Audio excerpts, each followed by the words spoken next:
যে যেখানে বসে এই মুহূর্তে আছেন সময় সংবাদের সাথে প্রত্যেককে স্বাগত জানাচ্ছি। বরিশাল থেকে আমি অপূর্ব অপু। ঈদ মোবারক। ঈদের আজকের এই দিনে যে যেখানে বসে আমাদের এই অনুষ্ঠানটি উপভোগ করছেন প্রত্যেককেই আমরা অভিনন্দন জানাচ্ছি। সুখবর জানাতে চাই একটি, আজকের এই আয়োজনে, বিশেষ এই আয়োজনে বরিশাল থেকে আমি যুক্ত করে নিতে চাই বরিশাল সিটি কর্পোরেশনে প্রথমবারের মতো নারী প্রশাসক হিসেবে যিনি দায়িত্ব নিয়েছেন জনাব বিলকিস জাহান শিরিন। আমরা আজকের এই আয়োজনে নারী নেত্রীকে যুক্ত করে নিতে চাই। আপা, আপনাকে অভিনন্দন জানাচ্ছি। সদ্য আপনি প্রশাসক হিসেবে দায়িত্ব নিয়েছেন, কেমন লাগছে? ধন্যবাদ। এটা আসলে একটা অন্যরকম অনুভূতি। দল করে দীর্ঘদিন, দলের কাছে তো একটা প্রত্যাশা আমাদের থাকি। সেই জায়গাটার প্রথম বিএনপির ইতিহাসে প্রথম নারী প্রশাসক। এই জন্য অবশ্যই দলের কাছে, দলের চেয়ারম্যান প্রতি কৃতজ্ঞতা প্রকাশ করছি। অবশ্যই একটা অন্যরকম অনুভূতি। শুধু আমি না, মনে হয় যে টোটাল বরিশালই একটা অন্যরকম মানুষের ভিতরে সারা পড়েছে। নারী প্লাস পুরুষ সবাই মিলেই খুব আনন্দিত এই ব্যাপারটা। এবারের প্রথম ঈদটা আপনার কাছে মানে ভিন্ন রকম একটা প্রশাসক হিসেবে ঈদ কাটাচ্ছেন। আমরা দেখছি বিভিন্ন মানুষ, বিভিন্ন শ্রেণী পেশার মানুষ, ধর্ম বর্ণ নির্বিশেষে আপনার কাছে আসছে, ঈদের শুভেচ্ছা জানাচ্ছেন। বিষয়টা কি অন্যরকম কিনা এক ধরনের? অবশ্যই অবশ্যই অন্যরকম। কারণ গত 17 বছর তার আমাদের কাছে ঈদ ছিল না, আনন্দ ছিল না। তারপরে গণতন্ত্রের এই বাংলাদেশে এখন যে একটা গণতান্ত্রিক সরকার প্রতিষ্ঠিত হয়েছে, সেটা তো একটা অন্যরকম আনন্দ আছেই আমাদের, যে নির্বাচনের মাধ্যমে বিএনপি ক্ষমতায় গিয়েছে। পাশাপাশি আমার যেটা বড় প্রাপ্তি, যে আমি প্রশাসকের দায়িত্ব পেয়েছি। সব মিলিয়ে আসলে আমি খুব ভালো আছি এবং আমার কাছে খুব ভালোই লাগছে। বরিশালবাসীকে সাথে নিয়ে এই ঈদের আনন্দটা উপভোগ করতে চাই। মানুষের কিন্তু অনেক কিছু জানার আগ্রহ থাকে। আপনারা যারা রাজনীতি করেন তাদেরকে নিয়ে কিন্তু নানান আগ্রহ থাকে যে আপনার পরিবারে কে কে আছে। সবাই তো জানে না, যারা জানে না তাদের উদ্দেশ্যে জানাতে চাই। পরিবার আমার বাবার দ্বিতীয় সন্তান। আমরা 2 বোন 4 ভাই। আমার বড় বোন কলেজের প্রিন্সিপাল, 4টা ভাই। আমরা সবাই উচ্চ শিক্ষায় শিক্ষিত। আমার একটা ছেলে, একটা মেয়ে। খুব ছোট্ট পরিবার এবং খুব আলহামদুলিল্লাহ খুব শান্তির একটা পরিবার। আর আছে শ্বশুরবাড়ি, আমার শ্বশুর শাশুড়ি নেই, কিন্তু দেবর ভাসুর মিলে 10 ভাই আছে। মানে একদিকে পরিবার সামলাচ্ছেন, সেই সাথে সাথে রাজনীতির যে চড়াই উতরাই থাকে, নানান সংগ্রাম থাকে, সেটিও আসলে দৃশ্যমান। আপনাকে নিয়ে আলোচনা হয় বিগত সময়ে বিরোধী দলে থাকা অবস্থায় বরিশালের নারী হিসেবে আপনি তো একদম প্রকাশ্যে ছিলেন, জেলে গিয়েছেন, মার খেয়েছেন, সেই জায়গা থেকে এখন প্রশাসক হয়েছেন। মানে যে চুল বাঁধে, যে রাধে সে চুল বাঁধে, যে রাধে সে চুল বাঁধে, আসলে এটাই সত্যি।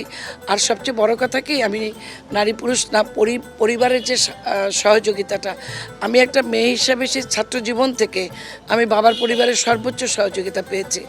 আমার বাবা, আমি যখন কোনো মিটিংয়ে গেলে উনি দাঁড়িয়ে থাকতেন যে আমি কিছু বক্তব্য রাখবো কিনা, কী বক্তব্য রাখবো। এবং এই দল করার জন্য তার যে কী পরিমাণ আগ্রহ, জিয়াউর রহমানের প্রতি তার যে শ্রদ্ধা ভালোবাসা, ছোট ছোট চটি বই কিনে দিতেন উনি আমাকে জিয়াউর রহমান সম্পর্কে। আপনি কি রাজনীতির সাথে মানে শৈশব থেকেই জড়িয়ে পড়েছিলেন? স্কুল কোন সময় থেকে রাজনীতির সাথে? কলেজ 84-তে আমি বিএম কলেজে যখন ভর্তি। তার আগে তো ছোটবেলা থেকে বাবার খুব অন্যরকম আগ্রহ ছিল, সে দলের সাথে। আমরা যতটুকু জানতে পেরেছি আপনি শৈশবে খেলাঘর করেছিলেন, সাংস্কৃতিক অঙ্গনের সাথে। করতাম আমি, শিশু সংগঠনের মুকুল ফৌজের আমি সদস্য ছিলাম এবং দীর্ঘদিন মুকুল ফৌজ থেকে আমরা বিভিন্ন শিবিরে অংশগ্রহণ করেছি, কাজ করেছি। তারপর গার্ল গাইডস করেছি, একদম ছোটোবেলাতে হলদে পাখি, তারপরে গাইড, তারপরে রেঞ্জার, তারপরে মোটামুটি রাজনীতি অঙ্গনে যাওয়ার পর থেকে এগুলো থেকে একটু দূরে ছিলাম। তারপর আমি সাংস্কৃতিক অঙ্গনে আমি জড়িত ছিলাম। যেমন আমি বরিশালের প্রান্তিক সঙ্গীত বিদ্যালয়ের ছাত্রী ছিলাম। ওইখানে আমি নাচের প্রশিক্ষণ নিয়ে নিজে, আমার নাচের সাথে আমার সম্পর্ক ছিল। আমি 4 বছরে গিটারের সার্টিফিকেট কোর্স সম্পন্ন করেছি, নিজে গিটার বাজাতাম। বিএম কলেজের শতবর্ষে আমি গিটারে প্রথম স্থান অধিকার করছি সে প্রতিযোগিতায়। সামাজিক সাংস্কৃতিক কর্মকাণ্ডের সাথেও একদম ওতপ্রোতভাবে জড়িত ছিলেন রাজনীতির পাশাপাশি। যার জন্য কি এই শহরটা তো আমি, আমার জন্ম, আমার শৈশব, আমার প্রাইমারি, মাধ্যমিক, উচ্চ মাধ্যমিক, বিশ্ববিদ্যালয়, ল, এবং আমি 11 বছর কলেজে শিক্ষকতা করেছি। বরিশাল বারে আমার বাবা মেম্বার সদস্য ছিলেন দীর্ঘ 30 বছর। ওই বারে তিনি আইন ব্যবসার সাথে জড়িত ছিলেন আইনজীবী হিসাবে, আমিও সেই বারের সদস্য। এই শহরটা আমার আর কি, এই শহরের ইট বালি মাটি গাছপালা যা কিছু সবার সাথে আমার সম্পর্ক। এই যে সম্পর্কটা রয়েছে সেই জায়গা থেকে মানুষের জন্য এখন কি করবেন? নতুন দায়িত্ব পেয়েছেন, বড় একটা দায়িত্ব পেয়েছেন আপনি, মানুষেরও কিন্তু আপনার কাছে অনেক প্রত্যাশা রয়েছে, তাদের প্রত্যাশা পূরণে কতটা আপনি মনে করেন যে ভূমিকা পালন করতে পারবেন? অবশ্যই আমি আশাবাদী। আমার নেতা জনাব তারেক রহমান যে আশা থেকে, যে চিন্তা থেকে উনি আমাকে এত বড় একটা দায়িত্ব দিয়েছেন, এবং নারীবন্ধ বিএনপি থেকে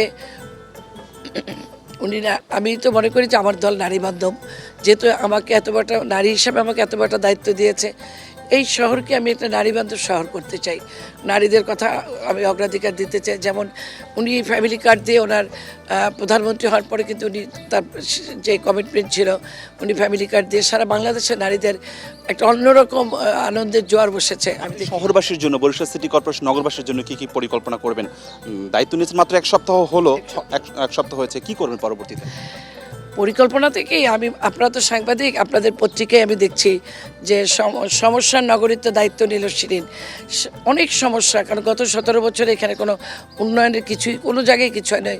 যেমন বর্ধিত এলাকা হয় নাই, তারপর খালগুলা পুনঃখনন করার কথা বলে সেগুলো খনন হয়নি, ড্রেনগুলো ভরে গেছে, রাস্তাঘাট পরিষ্কার, বিভিন্ন অলিগলিতে রাস্তাঘাট সব ভাঙা। আমি আজকে অনেক এলাকা ঘুরে ঘুরে আমি দেখে আসছি। তারপর বাস স্ট্যান্ডে কিছু সমস্যা আছে, বাজারগুলোর সমস্যা আছে। সব সমস্যাগুলো তো একত্রে করা যাবে না। মোটা দাগের যেগুলো অগ্রাধিকার ভিত্তিতে জনগণের জন্য খুব বেশি প্রয়োজন, সেগুলোকে চিহ্নিত করে আমি ঈদের পরই এখানে সুশীল সমাজ, শিক্ষক সমাজ, নারী সমাজ, এরা যারা আছে এদের সবাইকে নিয়ে কথা বলে একটা পরামর্শ নিয়ে তাদের সাথে আলাপ আলোচনা করে আমি মোটা দাগের যেগুলো প্রথম করা যায় পর্যায়ক্রমে আস্তে আস্তে আমি সেটা দেখে, মানে প্রথম অবস্থায় যেগুলো করা যায় সেগুলো করে স্টেপ বাই স্টেপ আমি দায়িত্ব নেব যে সমাধানগুলো করার জন্য। বিশেষ করে কিন্তু যেটা আমি বলতে চাই, মাদকের একটা বড় একটা এখানে সমস্যা আছে। আমরা কালকে বলেছি মাদকের বিরুদ্ধে আমরা যুদ্ধ ঘোষণা করেছি, জিরো টলারেন্স। যে হোক, যে ধরনের শক্তি নিয়ে মাদকের পক্ষে যদি কেউ থাকে সেটা আমরা মোকাবেলা করব। নাগরিক নানান ধরনের কিন্তু অসুবিধা রয়েছে, পানি সংকট, সুপেয় পানির একটা বড় ধরনের সমস্যা রয়েছে শহরবাসীর জন্য, মশা নিধন কার্যক্রম ঠিক মতন হচ্ছে না, শহর জলাবদ্ধতা তৈরি হচ্ছে। সেই জায়গা থেকে আপনার সরকার, যেহেতু আপনি বিএনপি রাজনীতির সাথে ওতপ্রোতভাবে জড়িত রয়েছেন, কোনো ধরনের সুখবর, কোনো বার্তা আছে কিনা বলতে? অবশ্যই আছে। আমাদের নেতা কিন্তু, আমাদের প্রধানমন্ত্রী কিন্তু যে মশা নিধন নিয়ে কিন্তু উনি ওনার বক্তব্য বলেছে, যেহেতু চিকুনগুনিয়া, এই যে বিভিন্ন মশার বাহিত যে রোগগুলো, এগুলো হাত থেকে রক্ষার জন্য নগরবাসীকে তিনি কিন্তু একটা বক্তব্য বলেছেন। আমাদের কাছেও তার নির্দেশনা আছে, সেইভাবেই আমরা চিন্তা করছি যে বিশেষ করে বরিশালে কিন্তু আরেকটা বড় সমস্যা আছে, ট্রাফিক, যানজট, অটোরিকশা, যেখানে নিবন্ধনকৃত না, অবৈধ রিক্সা ভরা, এইগুলোকে কীভাবে নিবন্ধনে বা আইনের ভিতরে আনা যায়। সরকার একটা বিরাট রাজস্ব খাত থেকে বঞ্চিত হচ্ছে। এইসব কিছু চিন্তা করে আমরা বিশেষ করে আগামীতে এই যে বৃষ্টি, কিছুদিন পর বৃষ্টি, সেখানে আমাদের বৃষ্টি হলে এখন শহর ভরে যায়, জলাবদ্ধতা, এগুলো খুব দ্রুত সবাইকে নিয়ে আলোচনা করে সমাধানের জন্য আমি চেষ্টা করবো ইনশাল্লাহ। আমি আবার আপনার একটু রাজনীতির জায়গায় আসতে চাই। আপনি বরিশাল বিভাগের দায়িত্বে রয়েছেন বিএনপির, অঙ্গ সহযোগী যে সংগঠনগুলো রয়েছে দীর্ঘদিন পর্যন্ত কমিটিগুলো কিন্তু অনেকগুলোর মেয়াদ উত্তীর্ণ হয়ে গিয়েছে। সাংগঠনিকভাবে তাদের জন্য কি কোনো কিছু উদ্যোগ আছে কিনা, দলের জন্য, দলকে আরও বেশি শক্তিশালী করার জন্য? অবশ্যই আপনারা তো জানেন যে 17 বছর আমাদের উপর থেকে নিপীড়ন, নির্যাতন, আমাদের মাঠে কাজ করার মতো কোনো অবস্থা ছিল না, আমাদের কোনো কাউন্সিল করার মতো কোনো অবস্থা ছিল না, ছোট্ট কোনো কর্মসূচিও পালন করতে আমাদেরকে দেওয়া হতো না। মামলা হামলা, কিভাবে আমাদের উপর নির্যাতন, তার ভিতর থেকেও আমরা দলটাকে আমরা সংগঠিত করার চেষ্টা করেছি। এখন যেহেতু একটা সুন্দর গণতান্ত্রিক পরিবেশ আছে, এখন ইনশাল্লাহ আমরা সব দলগুলোকেই কাউন্সিলের মাধ্যমে, সেটা বিএনপি সহ অঙ্গ সংগঠন পর্যন্ত কাজ হবে। ঈদের পরে ইনশাল্লাহ আমাদের নেতা সেটা হয়তো সেই কাজে হাত দেবে, আমরা বিশ্বাস করি। মানুষের জীবনে চড়াই উতরাই থাকেই, নানান চড়াই উতরাই পার হয়ে মানুষ একটা জায়গায় যায়। আপনার জীবনেও নানান চড়াই আছে, উতরাই আছে, সেখান থেকে আজকে বড় একটি পদে এসেছেন। স্বপ্ন কি আছে যদি বলতে চাই? স্বপ্ন আর কি, এই দলটাকে ভালোবাসি সেই ছোটবেলা থেকে, এই দলের জন্য কাজ করেছি নিজের জীবনের আর কি। এই যে পরিবারে যে আজকে আমি বরিশাল, আমার পরিবার, বাচ্চারা কিন্তু ঢাকাতে, তো সব কিছু রেখে দলটাকে ভালোবেসেছি, দলের জন্য কাজ করতে চাই, সবাইকে নিয়ে ভালো থাকতে চাই, মানুষের জন্য কাজ করতে চাই। মানুষের মনে এই চেয়ারটা যখন আমি থাকবো না, মানুষ যেন মনে করে যে এই চেয়ারে শিরিন ছিল, বরিশালের জন্য শিরিন এই কাজ করেছে। এটাই স্বপ্ন, এটাকে বাস্তবায়ন করতে চাই। অনেক অনেক ধন্যবাদ বিলকিস জাহান শিরিন। বরিশালে মহিষী নারী হিসেবে তিনি তার নিজেকে তৈরি করে নিয়েছেন। আজকের এই ঈদের বিশেষ আয়োজনে আমরা তাকে যুক্ত করে আপনাদেরকে জানানোর চেষ্টা করেছিলাম তার জীবনের সব ইতিহাস, ভবিষ্যৎ পরিকল্পনা। আপাতত ঈদের এই বিশেষ আয়োজন থেকে আমি অপূর্ব অপু আজকের মতন বিদায় নিচ্ছি। সঙ্গে থাকুন সময়ের।